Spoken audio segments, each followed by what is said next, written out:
Danny Carter had been alone in the Red Forest for 3 days. The transport ship crashed during a mapping mission, and his team scattered across the hostile planet of Karis 7. He carried only a backpack with emergency supplies, a sidearm, and a scanner that beeped weakly as it searched for his unit. The planet was dangerous. Every report from the Galactic Union called it a death world. Massive creatures roamed the forests, each one capable of tearing through military armor. Danny had seen the claw marks on trees, some gouges as deep as his arm. He heard the roars at night, sounds that made his bones shake. Staying alive meant staying hidden. As the sun began to set, painting the sky in shades of purple and orange, Danny found a spot between 2 large rocks. It wasn't much, but the formation gave him cover from 3 sides. He unpacked his thermal blanket and draped it over his shoulders. The blanket would hide his heat signature from anything hunting with infrared vision. His stomach growled. Danny pulled out one of his protein rations and activated the chemical heater. The small device warmed his food, filling the air with a bland but edible smell. He had 8 rations left. If the rescue team didn't find him soon, he would run out of food in 4 days. Water was easier to find, but food was a problem. Danny ate slowly, trying to make the meal last. The forest around him grew darker. Strange sounds echoed through the trees. Something large moved in the distance, breaking branches as it passed. Danny's hand moved to his weapon, but he didn't draw it. Firing a gun would only attract more attention. Then he heard a different sound. It was softer, almost like a whimper. Danny froze, listening carefully. The sound came again, closer this time. It reminded him of a puppy, crying for its mother. His training told him to stay quiet, to avoid making contact with any native species. But curiosity won. Danny switched on his small flashlight and pointed it toward the sound. The beam caught something moving at the edge of his camp. 2 large eyes reflected the light back at him, glowing like yellow coins in the darkness. The creature stepped into the light. It was small, no bigger than a house cat. Dark scales covered its body, shimmering with blue and green colors when the light hit them. 4 legs ended in sharp claws, and a long tail swished behind it. The creature's head was shaped like a lizard's, but those eyes were different. They were big and round, almost like a child's eyes. Danny's scanner beeped softly. The device identified the creature as a juvenile Karis predator, probably only a few weeks old. Adult versions of this species could grow to the size of a truck, but this one was just a baby. And it looked terrible. A wound on its shoulder leaked dark blood. Its ribs showed through its scales. The cub was starving. The creature sat down at the edge of Danny's campfire light. It didn't growl or hiss. It just looked at him with those enormous eyes. Danny had seen that look before, back on Earth. Stray dogs in his neighborhood used to look at him the same way when he walked home from school. It was a look that asked a simple question without words. Please, do you have food? Danny knew the rules. The Galactic Union had strict laws about interfering with native species. Feeding wild animals could change their behavior, make them dependent on outsiders. Or worse. Other species in the Union took these rules very seriously. Breaking them could mean jail time. But Danny was human. And humans had a long history of ignoring rules when something looked hungry. He remembered being 7 years old, finding a skinny dog behind his school. His mother told him not to feed it. He fed it anyway. That dog followed him home and became his best friend for 12 years. Danny looked at the protein bar in his hand, then at the cub. He had 8 rations left. Sharing one wouldn't kill him. He tore the bar in half and tossed one piece toward the creature. The cub snatched the food out of the air with surprising speed. It gulped the piece down in 2 seconds, then looked at Danny again. Those big eyes hadn't changed. They still begged. Danny sighed and tossed another piece. This time the cub ate more slowly, as if savoring every bite. When the food was gone, the creature made a soft chirping sound. It almost sounded like a "Thank you." Danny expected the cub to leave after eating. Wild animals usually did. Take the food and run. But this one didn't run. Instead, it moved a bit closer and sat down again. The cub was still outside his camp, still keeping a respectful distance, but it had decided to stay. He finished his own meal while watching the creature. The cub watched him back, its head tilting whenever Danny moved. There was intelligence in those eyes. Not human intelligence, but something. The creature was thinking, learning, deciding whether Danny was safe. Night fell completely. The temperature dropped fast on Karis 7 after sunset. Danny wrapped his thermal blanket tighter around his shoulders. The cub shivered, its scales rustling like dry leaves. Without thinking, Danny pulled out his spare blanket from his pack. He spread it on the ground, between himself and the cub. The creature looked at the blanket, then at Danny. It chirped again, that same soft sound. Slowly, carefully, the cub moved onto the blanket and curled into a tight ball. Within minutes, it was asleep. Danny stayed awake longer, keeping watch. His scanner showed movement in the forest around him. Large shapes passing through the trees. Hunters searching for prey. But nothing came close to his camp. Maybe the rocks hit him well enough, or maybe something else kept them away. He looked at the sleeping cub. The creature's chest rose and fell with steady breaths. Even in sleep, one of its eyes remained slightly open, watching Danny. It was a predator's habit, never fully letting its guard down. But it trusted him enough to sleep nearby. Danny thought about his old dog, Max. That stray he fed behind the school. Max had slept the same way on their first night together, one eye always watching, ready to run if needed. But Max never ran. He stayed for 12 years, through good times and bad, loyal until the end. This cub wasn't Max. It was an alien creature from a death world, something that would grow into a massive predator capable of killing him easily. Every logical part of Danny's brain said this was a mistake. He should scare the cub away, maintain distance, follow the protocols. But Danny was human. And humans had built their civilization on mistakes like this. On feeding wolves when they should have run.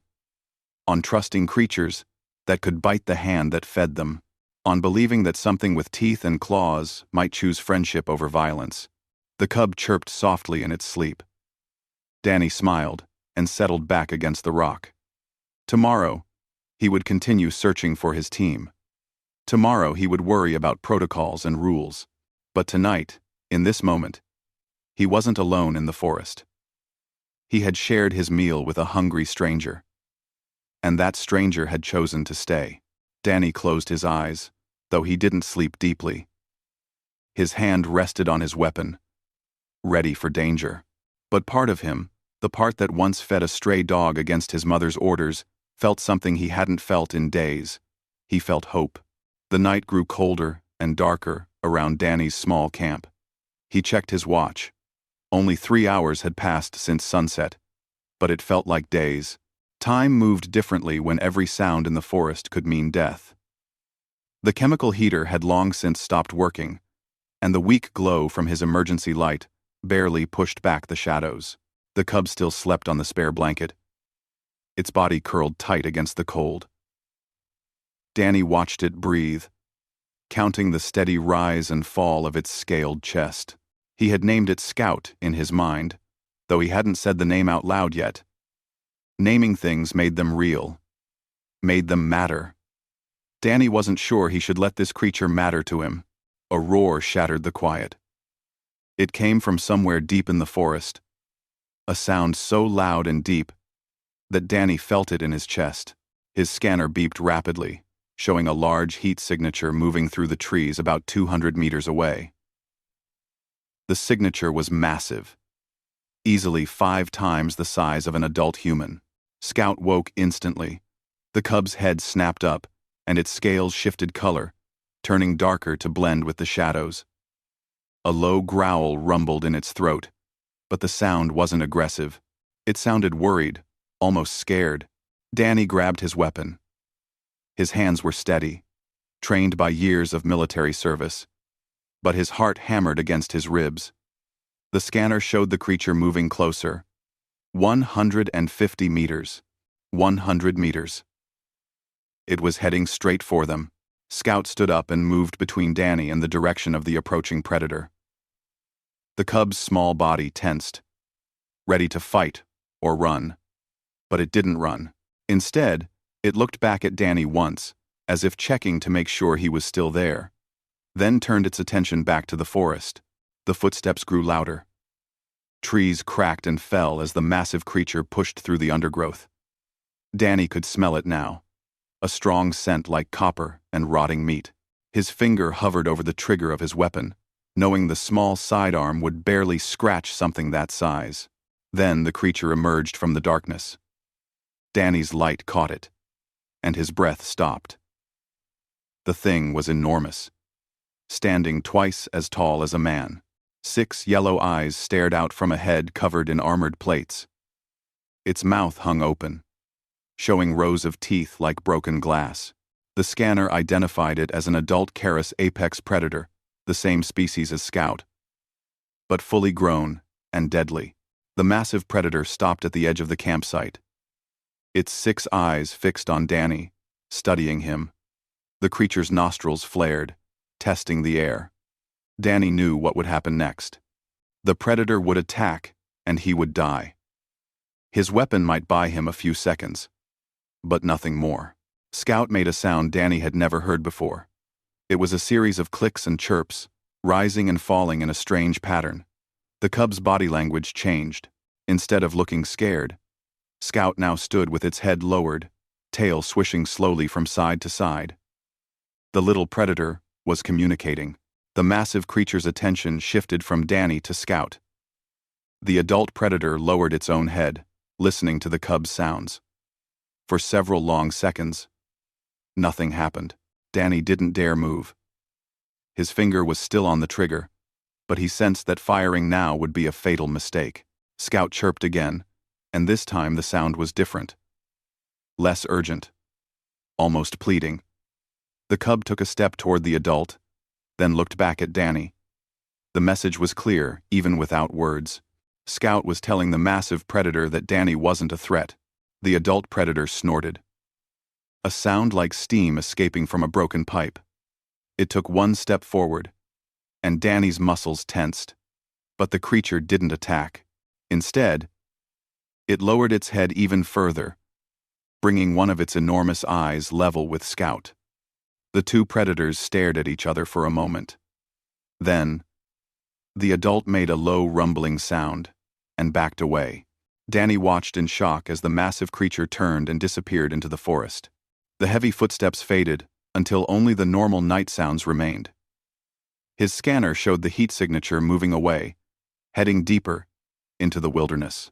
Scout chirped once more, softer this time, almost like a sigh. The cub turned back to Danny and sat down, its scales slowly shifting back to their normal dark color. Those big eyes looked up at him with what Danny could only describe as pride, as if the cub was saying, "See? I protected you. See." Danny lowered his weapon with shaking hands. His throat was dry, and his legs felt weak. He sat down hard on the ground, trying to process what just happened. That creature could have killed them both in seconds. But Scout had talked it down, convinced it to leave. The cub had saved his life. He looked at Scout with new understanding. This wasn't just a hungry animal that hung around for food. Scout had chosen to protect him, to put itself between Danny and danger. That kind of loyalty didn't come from a single shared meal. It came from something deeper, something humans had seen before in wolves that became dogs. Danny reached into his pack and pulled out another protein ration. He tore it in half and held out a piece to Scout. The cub patted over and took the food gently from his hand, careful not to scratch him with its sharp teeth. As Scout ate, Danny placed his other hand on the cub's head. The scales were warm and smooth, like polished stone. "Thank you," Danny whispered. Scout looked up at him, still chewing, and made a soft chirping sound that might have been, "You're welcome." The rest of the night passed more quietly. Other creatures moved through the forest, but none came close to the camp. Danny wondered if Scout's presence was keeping them away. Maybe the cub's scent marked this area as claimed territory. Or maybe other predators sensed that something unusual was happening here and decided to avoid it. Danny tried to sleep but couldn't. His mind kept replaying the moment when that massive predator emerged from the darkness. He should be dead right now. By every logical measure, that creature should have attacked. But Scout had changed the equation. The cub had proven that communication was possible, that understanding could bridge even the widest gaps between species. Scout dozed on and off, but like before, the cub never fully slept. One eye always remained partially open, watching the darkness. Danny appreciated the vigilance. With Scout on guard, he felt safer than he had in days. Around midnight, the cub suddenly stood up, ears pointed toward the forest. Danny grabbed his weapon again, but Scout's body language wasn't alarmed. The cub was curious, not scared. A moment later, Danny heard it too. A soft rustling in the bushes nearby. 3 smaller creatures emerged into the firelight. They were about Scout's size but different colors, their scales ranging from deep red to pale green. Scout made a series of quick chirps, and the newcomers responded with their own sounds. It looked like Scout was talking with others of its kind. The 3 creatures circled the camp, staying just outside the light. Their eyes reflected like small mirrors as they studied Danny. One of them growled, a sound full of suspicion. But Scout stepped forward and chirped again, more firmly this time. The tone was clear even to Danny's ears. Scout was telling them to back off, that Danny was under protection. The red-scaled creature made a challenging sound. But Scout didn't back down. The cub stood its ground, tail raised, scales shifting to a brighter color. It was a display of dominance, Danny realized. Scout was claiming him as territory, telling the others that Danny belonged to the cub. After a tense moment, the 3 creatures backed away.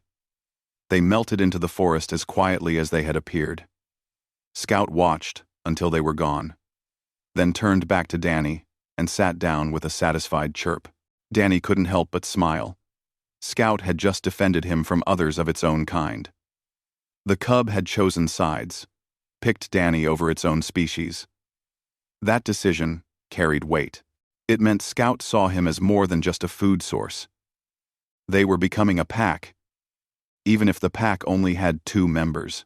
As dawn began to lighten the sky, turning it from black to deep blue, Danny checked his scanner. The device showed a faint signal to the north. His rescue team was out there, probably searching for him, but the signal was weak and far away. It would take at least 2 days to reach them on foot, maybe more. Danny looked at Scout. The cub was washing its face with one paw, a gesture that seemed almost cat-like. The wound on Scout's shoulder looked better already. The bleeding had stopped, and the edges of the cut were beginning to close. "We need to move," Danny said out loud. Scout's ears perked up at his voice. "My team is that way. 2 days of walking through this forest. Think you can handle it?" Scout tilted its head, studying Danny's face. Then the cub stood up and walked a few steps toward the north, in the exact direction of the signal. Scout looked back at Danny and chirped, as if to say, "Well, are you coming?" Danny packed his gear, folded the thermal blankets, and shouldered his backpack. Scout waited patiently, tail swishing slowly. When Danny was ready, the cub started walking, and Danny followed. They moved together through the red forest as the sun rose, 2 different species sharing the same path, both heading toward an uncertain future, but no longer facing it alone. The morning sun filtered through the red leaves of the forest, casting strange shadows on the ground. Danny followed Scout through the undergrowth, trusting the cub's instincts more than his own scanner. The device still beeped weakly, pointing north toward his rescue team, but Scout seemed to know a better path through the dangerous terrain. They had been walking for 3 hours when Scout suddenly stopped.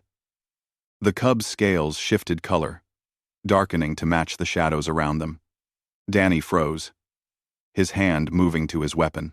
He had learned to trust Scout's warnings. If the cub sensed danger, danger was near.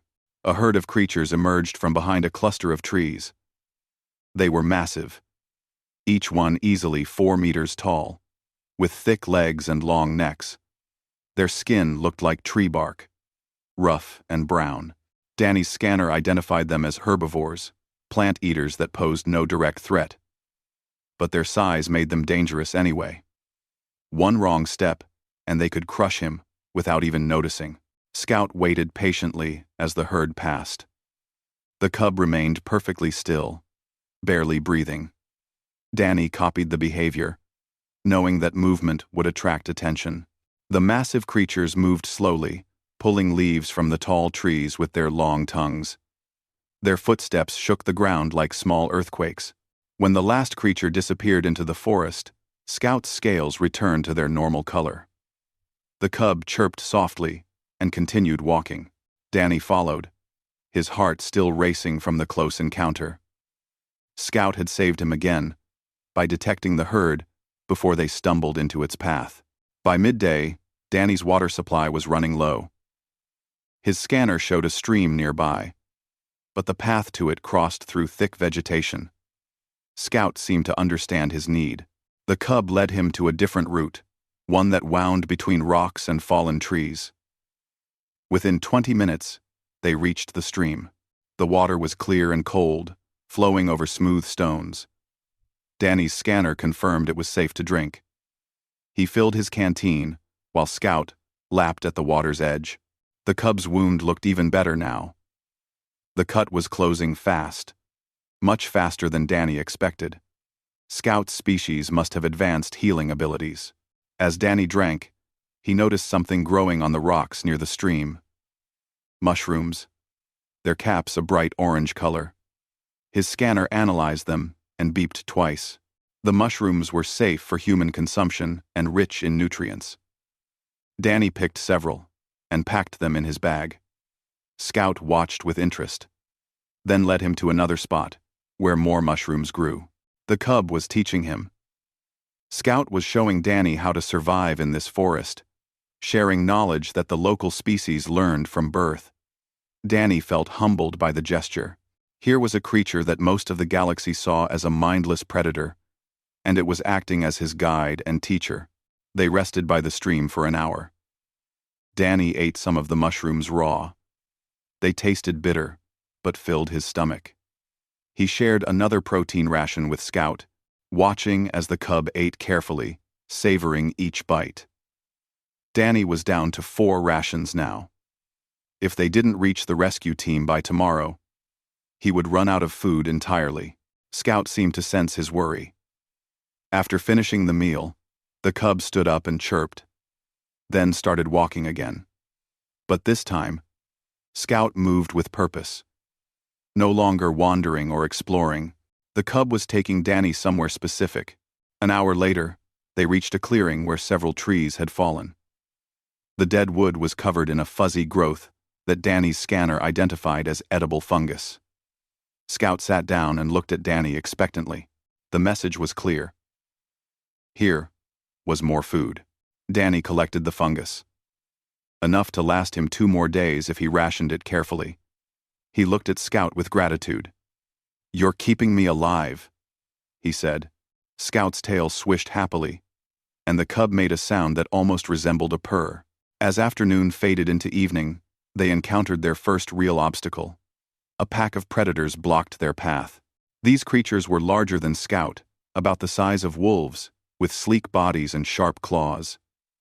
Their scales were a mottled gray color that helped them blend with the rocks. There were 6 of them, spread out in a loose formation. Danny's hand went to his weapon, but Scout stepped forward before he could draw it. The cub stood between Danny and the pack, its body tense, but not aggressive. Scout made a series of sounds, clicks, and chirps that rose and fell in a pattern Danny was beginning to recognize as language.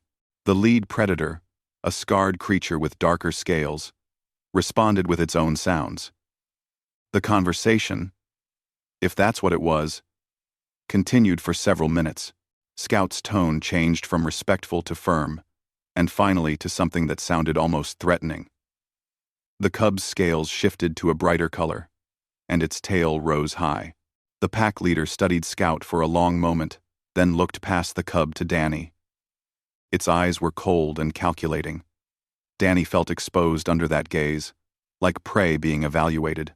But Scout chirped again, sharper this time, and the pack leader's attention snapped back to the cub. Whatever Scout said next worked. The pack leader made a low rumbling sound and moved aside. The other 5 predators followed its lead, clearing a path through their formation. Scout waited until the path was fully open, then walked forward with its head held high. Danny followed close behind, careful not to make eye contact with any of the pack members. As they passed through, Danny could feel the predators watching him. Their hunger was almost tangible, a physical presence in the air. But none of them moved. Scout had negotiated safe passage, using words Danny couldn't understand but whose power he couldn't deny. Once they were clear of the pack, Scout's body relaxed. The cub looked back at Danny and chirped, as if checking that he was still okay. Danny nodded, even though he knew Scout probably didn't understand the gesture. "You're amazing," he said quietly. Scout's tail swished again. They walked until the sun began to set, then found a sheltered spot beneath an overhanging rock. Danny was exhausted. His legs ached from the long trek, and his shoulders hurt from carrying the backpack, but they had covered good distance. His scanner showed they were halfway to the rescue team's location. Danny set up camp while Scout patrolled the area. The cub seemed tireless, moving with energy that Danny envied. When Danny activated his chemical heater to warm some of the fungus he'd collected, Scout returned and sat nearby, watching the process with curious eyes. They ate together as night fell. The fungus wasn't as good as the protein rations, but it was warm and filling. Danny shared water from his canteen with Scout, pouring some into his hand so the cub could lap it up. Scout drank gratefully, then curled up near Danny's side. The temperature dropped as it had the night before. Danny wrapped his thermal blanket around his shoulders and offered the spare to Scout. The cub accepted it this time without hesitation, dragging the blanket closer with its claws before settling down on it. Danny's mind drifted as he stared into the darkness. He thought about what Kate and the others would say when they saw him traveling with Scout. They would be shocked, probably scared. Kate was a good officer but very focused on following rules.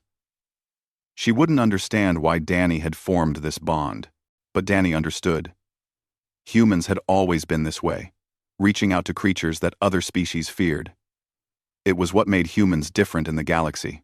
Where others saw monsters, humans saw potential friends. Where others built walls, humans built bridges. Scout made a soft sound in its sleep, something between a chirp and a sigh. Danny smiled and placed his hand on the cub's back, feeling the warmth through the scales. Tomorrow they would reach the rescue team. Tomorrow, the real challenges would begin. But tonight, sitting in a forest on an alien world with a predator cub sleeping beside him, Danny felt more at peace than he had in years. He thought about his old dog Max one more time. Max had trusted him completely, followed him anywhere, protected him from dangers both real and imagined. Scout was doing the same thing now, offering the same kind of loyalty that humans had learned to cherish thousands of years ago when wolves first came to their campfires. The galaxy thought humans were strange for this tendency. Other species kept pets, but they chose small, harmless creatures that couldn't hurt them. Humans chose wolves and big cats and creatures with teeth and claws. They chose animals that could kill them but chose not to. And in return, humans offered those animals something that no other species understood: complete trust and unwavering loyalty. Scout shifted in its sleep, moving closer to Danny's warmth. One of its paws rested on Danny's leg, claws retracted. In the morning, they would continue their journey. They would face whatever challenges came together, as a team. But for now, in this quiet moment under the alien stars, they were simply two beings who had chosen each other against all odds and all logic. And that choice, Danny knew, would change everything. Not just for him and Scout, but potentially for how the entire galaxy understood the relationship between humans and the creatures they called monsters. Because sometimes, the most important discoveries didn't come from following rules or maintaining distance. Sometimes they came from breaking every rule in the book and sharing your food with something that begged with its eyes. Then, staying close, until morning came. The morning of the fourth day started with rain. Heavy drops fell from the purple sky, soaking through Danny's clothes within minutes. Scout didn't seem bothered by the water. The cub's scales repelled the rain, sending it sliding off in small streams.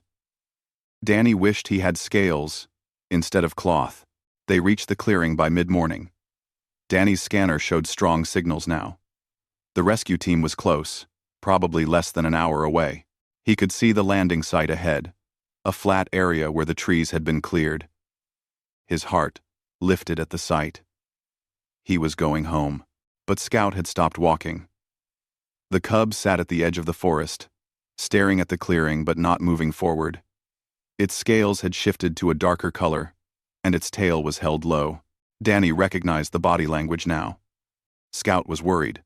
Danny knelt beside the cub. "It's okay," he said softly. "These are my people. They won't hurt you." Scout looked at him with those big eyes, and Danny saw doubt there. The cub had learned to trust one human.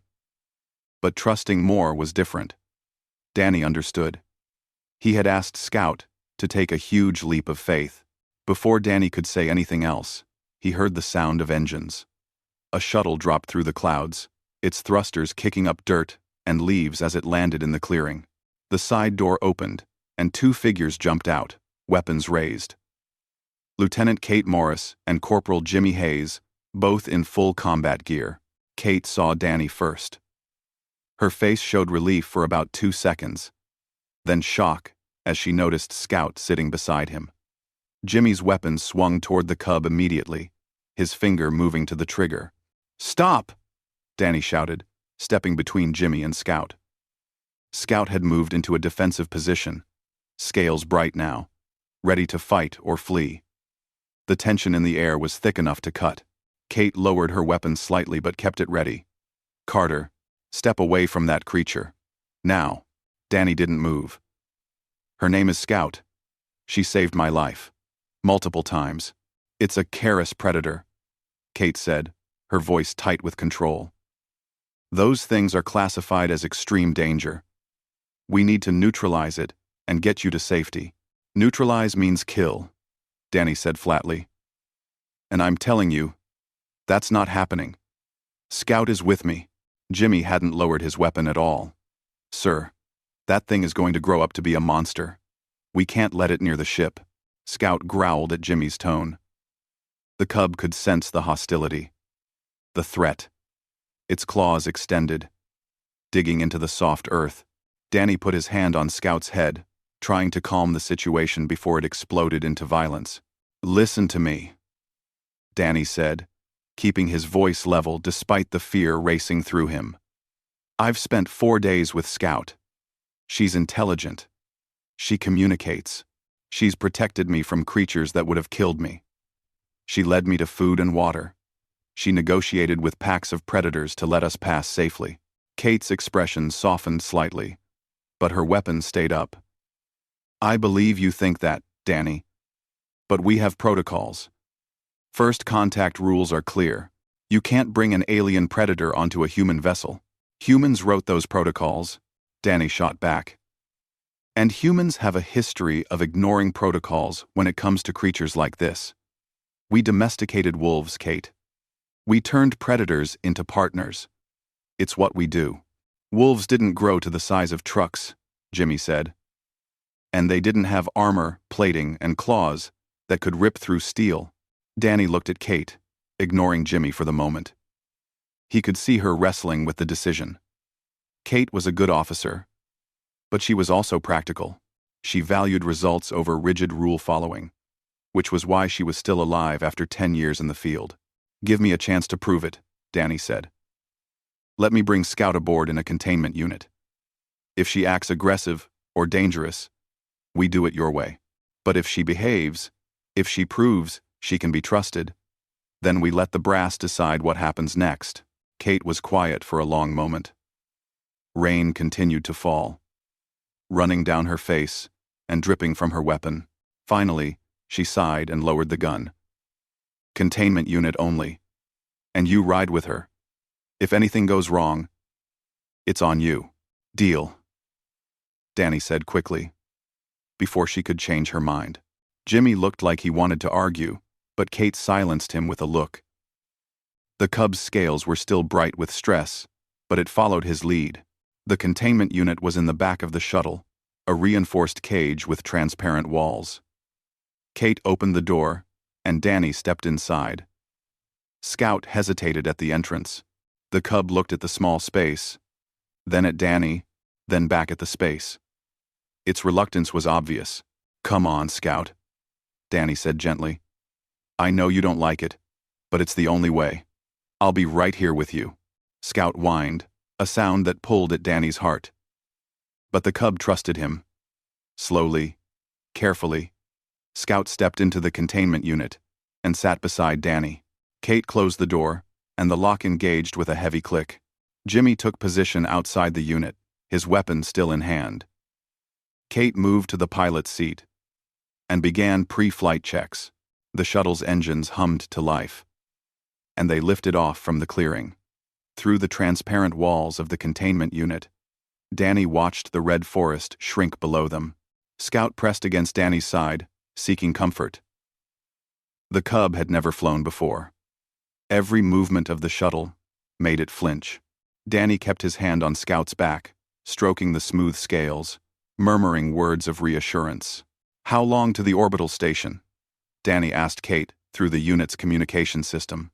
40 minutes, Kate replied, assuming nothing goes wrong. At the 30-minute mark, something went wrong. Alarms began blaring throughout the shuttle.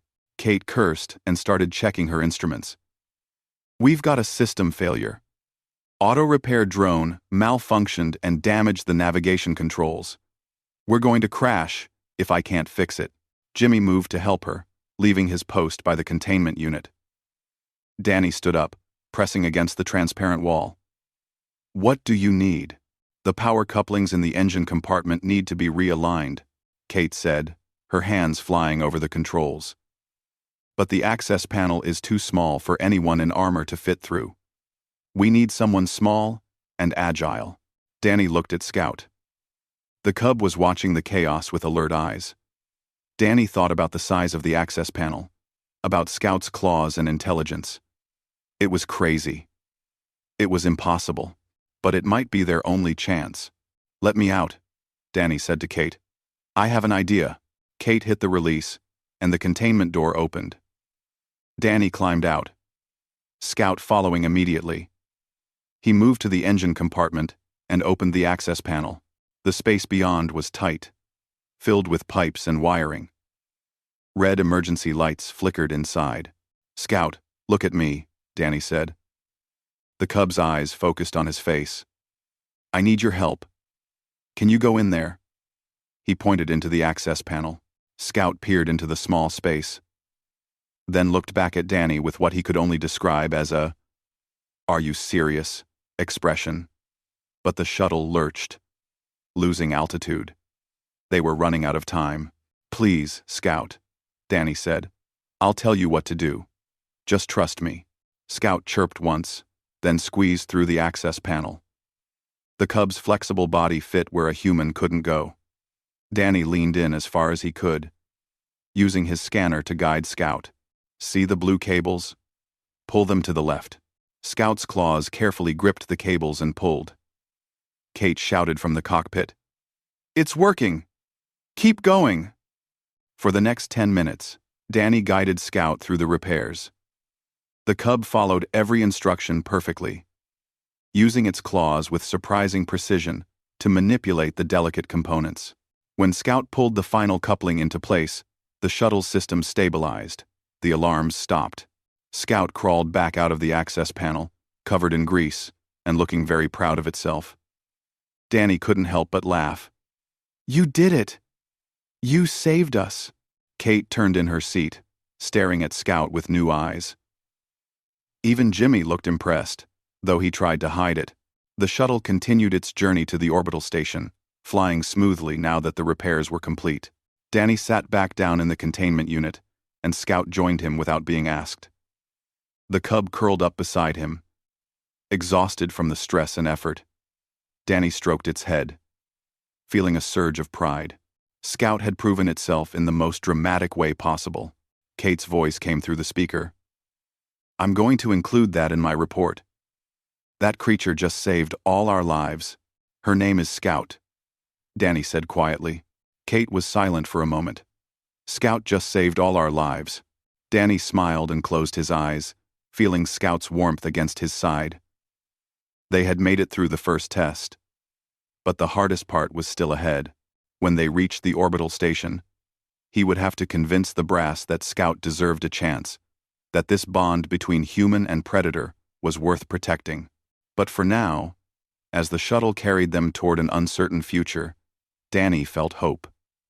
Scout had proven to Kate and Jimmy that she was more than just a monster. She was intelligent, loyal, and brave. She was exactly what Danny had believed she could be from the moment he shared his meal with hungry eyes that begged for kindness. The orbital station appeared ahead, a massive structure hanging in space above the red planet. Danny took a deep breath. The real battle was about to begin. The tribunal chamber was cold and filled with beings from across the galaxy. Danny stood in the center of the room, with Scout sitting calmly at his feet. Around them, representatives from a dozen different species watched with expressions ranging from curiosity to outright horror. The Vexian administrator, Krell, stood at the head of the chamber. His gray skin reflected the harsh lights, and his 4 eyes blinked in sequence as he spoke. "Sergeant Danny Carter, you stand accused of violating Galactic Union protocols regarding first contact with indigenous species. Specifically, you interfered with a native predator from a classified death world and attempted to remove said predator from its natural habitat. How do you respond?" Danny had prepared for this moment during the 3 days since arriving at the orbital station. Scout had been kept in a special holding area, and Danny had been allowed to visit only under guard. But Kate had kept her word. She had filed a report describing everything Scout had done, including saving the shuttle. "I respond by saying that protocols aren't always right," Danny said clearly. His voice echoed in the large chamber. "And I respond by asking this tribunal to look at Scout. Really look at her, and see what I see. Not a monster, not a danger, but a thinking, feeling being capable of loyalty and cooperation." Carell's expression didn't change. "Emotional arguments are not relevant to this proceeding. The protocols exist for good reasons. Death worlds produce dangerous species. Allowing such species into civilized space risks the safety of all Union members. Then let me present evidence instead of emotion," Danny said. He activated the holographic display he'd prepared. Images from his suit camera filled the air above them. The tribunal watched as Scout defended Danny from the massive apex predator on the first night. They saw Scout leading him to food and water. They saw Scout negotiating with the pack of predators to let them pass. Finally, they saw the footage from the shuttle. Scout crawling into the engine compartment, following Danny's instructions, repairing the damage that would have killed everyone on board. When the footage ended, the chamber was silent. "This creature demonstrated problem-solving abilities," Danny continued. "She understood complex instructions. She chose to help, even when she could have run away. She saved not just my life, but the lives of Lieutenant Kate Morris and Corporal Jimmy Hayes. 2 more human lives that would have been lost if Scout was just a mindless predator." A representative from the Threen Collective, a species that looked like walking plants, spoke up. "The footage is impressive, but it proves nothing about long-term safety. What happens when this creature reaches full size? It will be powerful enough to destroy entire sections of a station. What happens when any child grows up?" Danny countered. You raise them right. You teach them. You build trust and understanding. That's what humans have always done. Carell made a dismissive gesture with one of his three-fingered hands. Humans and their obsession with domestication. Not all species can be tamed, Sergeant. Some are simply too dangerous. That's what they said about wolves, Danny replied. 20,000 years ago, humans started feeding wolves that hung around our camps. Everyone thought we were crazy. Those wolves could have killed us. But instead, they became dogs. They became partners. And they changed human civilization forever. Wolves are not the same as a Karis apex predator, Carell said coldly. No, they're not, Danny agreed. Scout is smarter. She learned faster. She communicated with her own kind to protect me. She understood that the shuttle was in danger and acted to save it. Wolves couldn't do any of that. Another voice spoke from the back of the chamber. An elderly human woman stood up slowly. Danny recognized her from the briefing files. Helen Price, a diplomat who had helped negotiate Earth's entry into the Galactic Union decades ago. Her hair was white, but her eyes were sharp. May I speak? Helen asked. The tribunal granted her permission, and she walked slowly to stand beside Danny. Scout looked up at her with curious eyes. When humans first applied to join the Galactic Union, Helen said, her voice carrying despite her age, many of you opposed it. You said Earth was too dangerous, too violent, too unpredictable. You said humans came from a death world with crushing gravity and toxic atmosphere. You said we were aggressive predators who couldn't be trusted. She looked around the chamber, meeting the eyes of various representatives. But we proved you wrong. We proved that where you come from doesn't determine who you are. We proved that beings from death worlds can contribute to civilized society. And now, Sergeant Carter is asking you to extend that same opportunity to Scout. A human is not the same as an animal, Carell protested. Scout is not an animal, Helen said firmly. The evidence shows intelligence, communication, and moral reasoning. She chose to protect rather than attack. She chose to help rather than flee. Those are not the actions of a simple beast. Those are the actions of a thinking being. Kate Morris stood up from the observation area. Permission to speak, ma'am? The tribunal granted it. Kate walked to the center and stood beside Danny. I was skeptical when I first saw Sergeant Carter with Scout. I wanted to neutralize the creature immediately. But I was wrong. Scout saved my life. She saved Jimmy's life. Without her, our shuttle would have crashed, and we would all be dead. Jimmy Hayes stood up as well, though he looked uncomfortable. I never thought I'd say this, but the lieutenant is right. That creature, Scout, she's not what I expected. She's smart. Maybe smarter than some people I've served with. A ripple of what might have been laughter went through the chamber. Carell looked frustrated. His 4 eyes blinked rapidly, a sign of stress in Vexian physiology. This is highly irregular. Even if we accept that the creature shows intelligence, there are no provisions in Union law for this situation. Then make new provisions, Helen said. Laws should serve beings, not trap them. I propose a compromise. Place Scout in Sergeant Carter's care as part of an experimental program. Monitor them closely. Study their interactions. If Scout proves to be dangerous, the program ends. But if she proves to be what Sergeant Carter believes she is, then we've opened a door to better understanding of species from dangerous worlds. The tribunal discussed among themselves for what felt like hours. Danny stood quietly, his hand resting on Scout's head. The cub had been remarkably patient throughout the whole proceeding, sitting still except for the occasional swish of her tail. It was as if Scout understood how important this moment was. Finally, Carell spoke. The tribunal has reached a decision. By a narrow vote, we accept the proposal. Scout will be placed in Sergeant Carter's care under the following conditions. First, Scout must be monitored at all times. Second, Any aggressive behavior will result in immediate termination of the program. Third, Sergeant Carter will be reassigned to a new position studying human-alien bonding. He will report his findings regularly. Danny felt his knees go weak with relief. "Thank you. You won't regret this." "I hope not," Krell said, though his tone suggested he expected to regret it very much. "You are dismissed." Danny left the tribunal chamber with Scout walking beside him.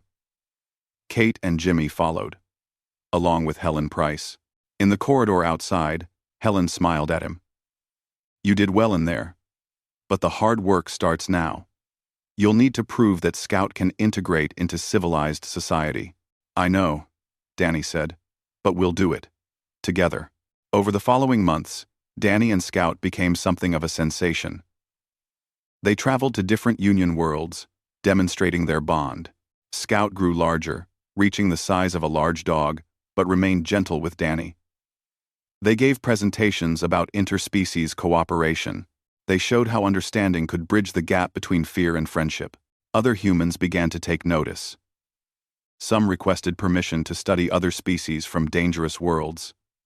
The idea of finding partners among creatures the galaxy feared caught the human imagination. It was, after all, what humans had always done. 6 months after the tribunal, Danny received permission to visit Earth. He wanted to show Scout where humanity came from, to let her see the world that had taught humans to look beyond teeth and claws. They landed in Ohio, in the same town where Danny had grown up. He took Scout to the street corner, where he'd found that stray dog so many years ago. Scout sniffed the air, her scales shifting colors as she absorbed new scents and sensations. Children playing in a nearby park noticed them. Danny tensed, ready to move Scout away if the kids seemed scared. But they weren't scared. They ran over, asking if they could pet the alien creature. Danny looked at Scout, and the cub sat down calmly, allowing the children to touch her scales. One little girl, no more than 6 years old, looked up at Danny with wide eyes. "Is she nice?" "Very nice," Danny said. "She's my best friend." The girl smiled and hugged Scout around the neck. Scout made a gentle chirping sound, and her tail wagged slowly. Danny watched with a lump in his throat. This was what he'd been fighting for. This moment of pure trust, where fear had no place. That evening, Danny sat on a bench in the park with Scout beside him. The sun was setting, painting the sky in shades of orange and pink. People walked by, some stopping to look at Scout with curiosity rather than fear. A few even asked to take pictures. Danny thought about that first night in the Red Forest, when a hungry cub had begged for food with desperate eyes. He thought about sharing his meal, despite every protocol telling him not to. He thought about Scout staying close through the long night, choosing loyalty over survival. "We changed things," Danny said to Scout quietly. The cub looked at him, and Danny could see intelligence and understanding in those large eyes. "We showed them that being from a death world doesn't make you a monster. It just means you had to be strong to survive. And strength, when paired with kindness, can change everything."